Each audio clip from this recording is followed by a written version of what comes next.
नमस्कार, मैं विजय आप सभी साथियों का एनएस शिक्षा परिवार में स्वागत करता हूँ। कैसे हो साथियों? उम्मीद करता हूँ बहुत ही शानदार होंगे। पहला क्वेश्चन आपकी स्क्रीन पे है, बताएँगे क्या होगा इसका आंसर। अगर आप हमारे चैनल पे नए हैं, तो चैनल को सब्सक्राइब करके वीडियो लाइक शेयर ज़रूर कर सकते हैं। पहला क्वेश्चन साथी बताएँगे, एसएससी जीडी का एक शानदार प्रैक्टिस सेट है। निम्न में से दुर्लभ का पर्यायवाची शब्द है? सुलभ है, दुष्प्राप्य है, सामान्य है, साधारण है। बताएँगे साथी क्वेश्चन नंबर 1 का राइट आंसर क्या होगा? दुर्लभ, दुर्लभ का अर्थ साथी क्या होता है? सबसे पहले अर्थ जानेंगे। दुर्लभ का अर्थ हो जाएगा जो कठिनाई से प्राप्त हो। किससे प्राप्त हो? कठिनाई। जो कठिनाई से प्राप्त हो, उसे साथी क्या कहते हैं? दुर्लभ कहते हैं। तो जो कठिनाई से प्राप्त हो उसे क्या सुलभ कहते हैं? नहीं, सुलभ यानी जो आसानी से प्राप्त हो, जो आसानी से मिल जाए उसे सुलभ कहते हैं। इसका विलोम साथी क्या हो जाएगा? Option B, दुष्प्राप्य। दुष्प्राप्य यानी इसका भी हो जाएगा जो कठिनाई से प्राप्त हो। साधारण और सामान्य क्या है? एक दूसरे के समानार्थी हैं। एक दूसरे के क्या हैं? समानार्थी हैं। दुर्लभ के अन्य पर्यायवाची विरल कह सकते हैं। विरल, विरल के साथ साथ अलभ्य, अलभ्य, अलभ्य के साथ अनोखा, अनोखा भी कह सकते हैं। और नायब, और क्या कह सकते हैं साथी? नायब। किसके पर्यायवाची हैं? दुर्लभ के हैं, याद रखेंगे। अगले क्वेश्चन की तरफ चलते हैं। क्वेश्चन नंबर 2 आपके स्क्रीन पे है। आपको बताना है क्वेश्चन नंबर 2 का राइट आंसर क्या होगा। आपके सामने है उत्कर्ष। उत्कर्ष का विलोम क्या होगा? उत्कट होगा, अपकर्ष होगा, विकास होगा, उत्कंठा होगा। क्वेश्चन नंबर 2 आपके स्क्रीन पे। उत्कर्ष का अर्थ अगर बताएं साथी तो क्या होता है? उन्नति या वृद्धि जिसे कहते हैं, उत्कर्ष उसको कहते हैं। उन्नति या वृद्धि होता है, तो इसका हो जाएगा अपकर्ष। विलोम पूछा है तो अपकर्ष। अपकर्ष को अवनति भी कह सकते हैं। क्या? अवनति यानी गिरावट। अवनति यानी गिरावट या हीनता। तो उत्कर्ष का विलोम क्या हो जाएगा? अपकर्ष हो जाएगा। और विकास, विकास किसको कहते हैं? प्रगति को कहते हैं। किसको कहते हैं? प्रगति, प्रगति। और उत्कंठा साथी जो होता है ये क्या होता है? तीव्र इच्छा। इसको कहते हैं तीव्र इच्छा, नहीं उत्कंठा होता है। और उत्कट होता है, इसको भी तीव्र कहते हैं, अत्यधिक या तीव्र कहते हैं। तो इसका राइट आंसर ऑप्शन बी हो जाएगा। अगला क्वेश्चन, क्वेश्चन नंबर 3 आपके स्क्रीन पे है। बताएंगे क्वेश्चन नंबर 3 का राइट आंसर क्या होगा। जो देखा न जा सके एक शब्द क्या होगा? अदृश्य होगा, अजेय होगा, अगम्य होगा, अचल होगा। कुछ और आपको, आपके सामने कुछ और लिख रहे हैं, आपको बताना है। जो शब्द जगह हो, जो शब्द जगह, जो शब्द जगह हो, उसके लिए आपको एक शब्द बताना है। जो कभी न मरे, जो कभी न मरे, उसको एक शब्द में आपको बताना है साथी। क्या करेंगे? और आप बताएंगे जो शीघ्र नष्ट हो जाए। जो शीघ्र, जो शीघ्र नष्ट हो जाए, नष्ट हो जाए, उसके लिए आपको एक शब्द बताना है। फटाफट से बताएंगे। हम बात करें साथी आंसर की, क्वेश्चन नंबर 3 का आंसर क्या होगा? राइट आंसर, तो जो देखा ना जा सके उसको क्या कहते हैं? अदृश्य कहते हैं। जो देखा ना जा सके उसको क्या कहते हैं? अदृश्य कहते हैं। और जो शब्द जगह हो, जो शब्द जगह हो वो क्या होता है? सर्वव्यापी। क्या होता है? सर्वव्यापी होता है। और जो कभी न मरे वो क्या होता है? अमर होता है। जो शीघ्र नष्ट हो जाए वो उसको क्या कहते हैं? क्षण भंगुर। उसको क्या कहते हैं? क्षण भंगुर कहते हैं। और वहीं पे बात करें अचल की, तो क्या होता है? जो चल नहीं सकता, जो गतिशील नहीं है, जो क्या है? गतिशील नहीं है, तो उसको अचल कहते हैं। अगम्य होता है जहाँ पहुँचना कठिन हो, यहाँ जहाँ जाना कठिन हो, वहाँ उसको अगम्य कहते हैं। इसको दुर्गम भी कहते हैं, याद रखेंगे। चलते हैं अगले क्वेश्चन की तरफ। क्वेश्चन नंबर 4 आपकी स्क्रीन पे है। आपको बताना है क्या होगा क्वेश्चन नंबर 4 का राइट आंसर। क्वेश्चन नंबर 4 है साथी, किसी कार्य को अधूरा छोड़ देना के लिए सही मुहावरा है? हाथ धो बैठना, हाथ खड़े करना, हाथ पर हाथ धरे रहना, हाथ झाड़ लेना। तो किसी काम को अधूरा छोड़ने का अर्थ हो जाएगा कि हाथ खड़े करना। इसका राइट आंसर हो जाएगा ऑप्शन बी। आपने हाथ खड़े कर लिए यानी काम को अधूरा छोड़ दिया। हाथ पे हाथ धरे रहना मतलब कुछ न करना, इसका हो जाएगा। इसका राइट आंसर हो जाएगा ऑप्शन बी। अगले क्वेश्चन की तरफ चलते हैं। क्वेश्चन नंबर 5 आपके स्क्रीन पे है। क्वेश्चन नंबर 5 का राइट आंसर राजपुत्र। क्वेश्चन नंबर 5 है साथी, राजपुत्र में आपको बताना है कौन सा समास है? द्वंद्व है, तत्पुरुष है, कर्मधारय, बहुब्रीहि समास। बहुब्रीहि समास में क्या होता है? तीसरा पद प्रधान होता है। तीसरा पद प्रधान, तीसरा पद प्रधान होता है बहुब्रीहि समास में। जैसे कुछ उदाहरण जैसे हमने देख लिया आपके सामने, लंबोदर, लंबोदर, लंबोदर यानी गणेश जी। लंबा है उदर जिसका, अर्थात गणेश जी को कहा जाता है। जैसे एक एक और लिख लें, त्रिनेत्र। यानी तीन नेत्र हैं जिसके, त्रिनेत्र का अर्थ हो जाएगा तीन नेत्र हैं, त्रिनेत्र, त्रिनेत्र,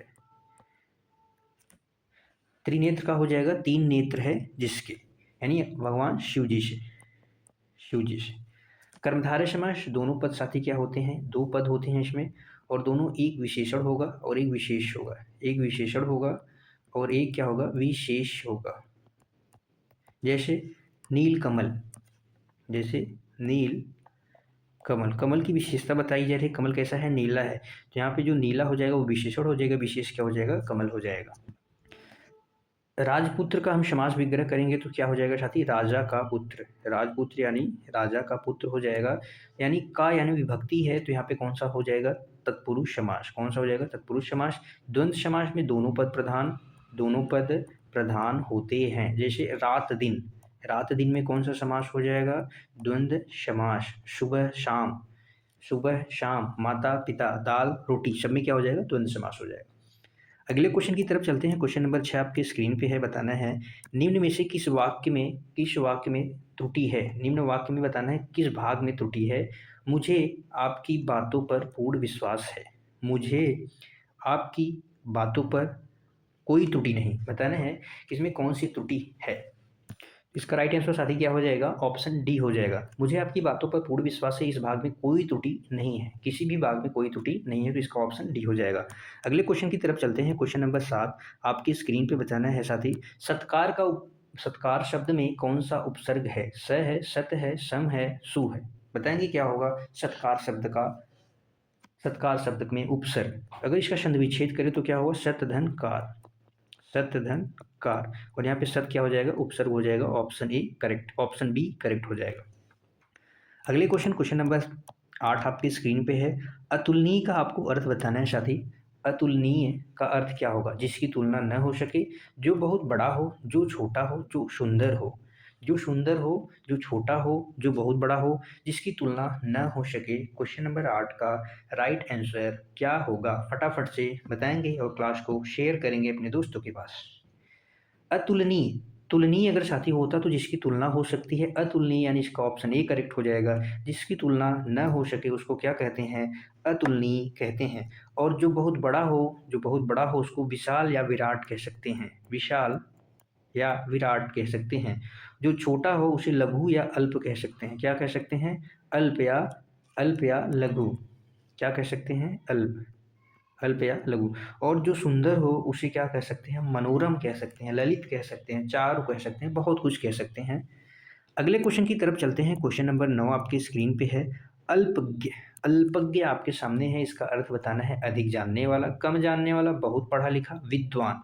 क्वेश्चन नंबर 9 का राइट आंसर क्या होगा, क्वेश्चन है आपके सामने, अल्पज्ञ का अर्थ आपको बताना है साथी, बताएंगे फटाफट से क्या होगा इसका राइट आंसर। अल्पज्ञ का अर्थ हो जाएगा क्या, कम जानने वाला, बहुत थोड़ा जानने वाला, जिसके पास बहुत थोड़ी जानकारी है उसको कहते हैं अल्पज्ञ, उसको कहते हैं। और इसका अगर विलोम पूछा जाए आपसे तो क्या होगा, सर्वज्ञ, सर्वज्ञ यानी जो सब कुछ जानता है, सब कुछ जानने वाले को सर्वज्ञ कहते हैं। और जो कम जानता है उसको अल्पज्ञ कहते हैं, अधिक जानने वाले को सर्वज्ञ भी कहते हैं, अधिक जानने वाला सर्वज्ञ, ठीक है। अगले क्वेश्चन की तरफ चलते हैं। क्वेश्चन नंबर 10 आपके स्क्रीन पर, नीलकंठ में कौन सा समास है, नीलकंठ में कौन सा समास है, बहुरी समास, कर्मधारय, द्वंद्व, तत्पुरुष। अभी हमने आपको बताया था कि इसमें तीसरा पद प्रधान होता है। नीलकंठ यानी नीला है कंठ जिसका, नीला है, नीला है कंठ जिसका, नीला है कंठ जिसका, या अर्थात शिव जी से संबंधित है, किससे संबंधित है, भगवान शिव जी से संबंधित है। तो यहाँ पे कौन सा समास हो जाएगा, बहुरी समास। यहाँ पे न विशेष न विशेषण है, न दोनों पद प्रधान है, यहाँ पे विभक्ति चिन्ह का न ही लोप वगैरह हो रहा है, यहीं न ही प्रथम पद प्रधान है। तो इसका राइट आंसर हो जाएगा ऑप्शन ए, बहुरी समास। अगले क्वेश्चन की तरफ चले। क्वेश्चन नंबर 11, निम्न का आपको विलोम बताना है। निम्न का विलोम साथी क्या होगा, छोटा होगा, ऊंचा होगा, बड़ा होगा, कम होगा। क्वेश्चन नंबर 11 का आंसर बताएंगे, सबसे आसान क्वेश्चन है, फटाफट से बता देंगे साथी। क्वेश्चन नंबर 11 का राइट आंसर क्या होगा, निम्न, निम्न का अर्थ अगर आपसे पूछा जाए तो उसको क्या कहते हैं, कम या नीचा, कम या नीचा कह सकते हैं। इसका हो जाएगा ऊंचा, निम्न यानी छोटा, ऊंचा यानी बड़ा, आप ऐसा कह सकते हैं। तो अगर आपसे छोटा बड़ा का विलोम पूछा जाए तो क्या हो जाएगा, छोटा का बड़ा हो जाएगा, छोटा का क्या हो जाएगा, बड़ा हो जाएगा। कम का क्या हो जाएगा, ज़्यादा या अधिक हो जाएगा, ज़्यादा या अधिक। तो निम्न का विलोम क्या हो जाएगा, ऊंचा हो जाएगा। चलें अगले क्वेश्चन की तरफ। क्वेश्चन नंबर 12 है सूर्य अस्त हो गया। सूर्य अस्त हो गया। यहाँ पे साथी आपको बताना है, यहाँ पे आपको बताना है अस्त शब्द का अर्थ क्या हो गया। उदय, छिप जाना, चमकना, बढ़ना। सूर्य अस्त हो गया, अस्त हो गया का अर्थ हो जाएगा कि छिप जाना। क्या हो जाएगा? छिप जाना। सूर्य का अस्त होने का मतलब है, सूर्य उदय अगर पूछा जाए तो उदय होगा निकल जाना, निकलना यानी उदय होना। तो अस्त का हो जाएगा छिपना। अस्त का क्या हो जाएगा? छिपना। अगला क्वेश्चन, क्वेश्चन नंबर 13 आपकी स्क्रीन पर। मनमाना, मनमाना शब्द में साथी कौन सा समास है? मनमाना शब्द में कौन सा समास है? ऑप्शन देखेंगे, बताएंगे फटाफट से क्या होगा क्वेश्चन नंबर 13 का राइट आंसर। क्वेश्चन नंबर 13 है द्वंद्व समास सही होगा, बहुव्रीहि समास, अव्ययी भाव समास या तत्पुरुष समास। अगर इसका समास विग्रह करेंगे तो क्या हो जाएगा? मन से, मन से माना हुआ, मन से माना हुआ। क्या हो जाएगा? मन से माना हुआ। और यहाँ पे से किसको दर्शा रहा है साथी? कारक चिन्ह को। कौन सा कारक? करण। करण कैसे? क्योंकि से जो दर्शाता है वो किसको दर्शाता है? यहाँ पे करण में साधन को। यहाँ पे साधन क्या है? मन। तो यहाँ पे कौन सा समास हो जाएगा? तत्पुरुष समास हो जाएगा। तत्पुरुष समास हो जाएगा। मन से माना हुआ क्या हो जाएगा? तत्पुरुष समास। अगले क्वेश्चन की तरफ चलें। क्वेश्चन नंबर 14 आपकी स्क्रीन पर। आसमान से बातें करना, आसमान से बातें करना मुहावरे का अर्थ क्या होगा? ऊंचा होना, झगड़ा करना, रोना, बहुत खुश होना। क्वेश्चन नंबर 14 का राइट आंसर क्या होगा? फटाफट से बताएंगे। आसमान से बातें करना, इसका हो जाएगा क्या? ऊंचा होना या झगड़ा करना या रोना या बहुत खुश होना। इसका हो जाएगा ऊंचा होना। आसमान से बातें करना हो जाएगा क्या साथी? ऊंचा होना, ना कि झगड़ा करना। रोना तो होगा नहीं, बहुत खुश होना भी नहीं होगा। आसमान से बातें करना यानी बहुत अधिक ऊंचा हो जाना। अगला क्वेश्चन, क्वेश्चन नंबर 15 आपकी स्क्रीन पे है। जो सब जगह उपस्थित हो, जो सब जगह उपस्थित हो उसके लिए एक शब्द क्या होगा? सर्वज्ञ, सर्वव्यापी, सर्वशक्तिमान, सर्वप्रिय, सर्वप्रिय। क्वेश्चन नंबर 15 सबसे बढ़िया क्वेश्चन है, बताएंगे साथी क्या होगा क्वेश्चन नंबर 15 का राइट आंसर? फटाफट से बताएंगे। क्वेश्चन नंबर 15, जो सब जगह उपस्थित हो उसको क्या कह सकते हैं? सर्वव्यापी। अभी हमने आपको बताया था कि जो सब जगह उपस्थित हो, सर्वव्यापी। सर्वज्ञ यानी जो सब कुछ जानता हो उसको क्या कहते हैं? जो सब जानने वाला, सब कुछ जानने वाला, सर्वज्ञ। सबसे शक्तिमान, सर्वशक्तिमान, जो सबसे शक्तिमान है, सर्वशक्तिमान। सबसे प्रिय, सबसे प्रिय, सर्वप्रिय, सबसे प्रिय। अगला क्वेश्चन, क्वेश्चन नंबर 16, अभिमान का पर्यायवाची क्या होगा? अभिमान शब्द का पर्यायवाची क्या हो सकता है? गर्व हो सकता है, भय हो सकता है, क्रोध हो सकता है, शोक हो सकता है। क्या हो सकता है? क्या शोक हो सकता है? क्या क्रोध हो सकता है? क्या भय हो सकता है? क्या हो सकता है? गर्व। अगर आपने क्वेश्चन नंबर 16 का अगर आपने शोक दिया है तो आप गलत हैं। अगर आपने क्रोध दिया है तो भी आप गलत हैं। आपने भय दिया है तो भी आप गलत हैं। अगर आपने ए दिया है गर्व तो आप 100% करेक्ट है और अपनी नंबर पक्के करेंगे। अभिमान साथी किसको दर्शाता है? गर्व को दर्शाता है। और किसको दर्शाता है? दंभ। दंभ एक प्रकार से अभिमान का पर्यायवाची है। और घमंड, घमंड जिसे कहते हैं मान, प्रतिष्ठा, मान हो गया, दर्प हो गया, ये किसके पर्यायवाची हैं? अभिमान के पर्यायवाची हैं। भय, भय किसको कहते हैं? डर को कहते हैं। भय किसको कहते हैं? डर को कहते हैं। क्रोध साथी क्या होता है? रोष, क्रोध, रोष, क्रोध होता है। शोक किसको कहते हैं? दुख को कहते हैं। किसको कहते हैं? दुख को कहते हैं। अगले क्वेश्चन की तरफ चले। क्वेश्चन नंबर 17 आपकी स्क्रीन पर। निराशा, निराशा शब्द में उपसर्ग है। नी है, निर है, न है, अस है। बताएंगे उपसर्ग क्या होते हैं? ये सभी शब्दांश होते हैं। उपसर्ग सबसे पहले तो क्या होते हैं? शब्दांश होते हैं। शब्दांश का अर्थ होता है शब्द का अंश। और ये कब प्रयुक्त होते हैं? मूल शब्द के पहले, मूल शब्द के पहले प्रयुक्त होते हैं, पहले आते हैं। तो निर का अगर हम संधि विच्छेद करें तो क्या हो जाएगा? निर्धन आशा, निर्धन आशा। यहाँ पे हलंत होगा तो निराशा हो जाएगा। तो ऑप्शन बी क्या हो जाएगा? करेक्ट हो जाएगा। निराशा में निर उपसर्ग होगा। अगले क्वेश्चन की तरफ चलें। क्वेश्चन नंबर 18 आपकी स्क्रीन पर। दिन रात में कौन सा समास है? दिन रात में कौन सा समास है? क्या द्वंद्व है, बहुव्रीहि है, कर्मधारय है, अव्ययी भाव समास है? अव्ययी भाव में पहला पद अव्यय उपसर्ग होता है। जैसे यथाशक्ति, यथा शक्ति में कौन सा समास हो जाएगा? तो अव्ययी भाव समास हो जाएगा। आजन्म में कौन सा समास हो जाएगा? अव्ययी भाव समास हो जाएगा। याद, भरपेट में कौन सा समास हो जाएगा? अव्ययी भाव समास हो जाएगा। नील कमल, नील कमल में कौन सा समास हो जाएगा? पीतांबर, पीतांबर में कौन सा समास हो जाएगा? पीला है वस्त्र जिसका। लेकिन अगर बहुव्रीहि समास हो जाएगा तो वहाँ पे बहुव्रीहि मारेंगे, नहीं तो कर्मधारय समास हो जाएगा। तो बहुव्रीहि में भी, पीतांबर में बहुव्रीहि समास है। तो यहाँ पे दोनों पद प्रधान, दिन और रात दोनों पद प्रधान, यहाँ पे द्वंद्व समास हो जाएगा, अभी पिछले क्वेश्चन में हमने आपको बताया।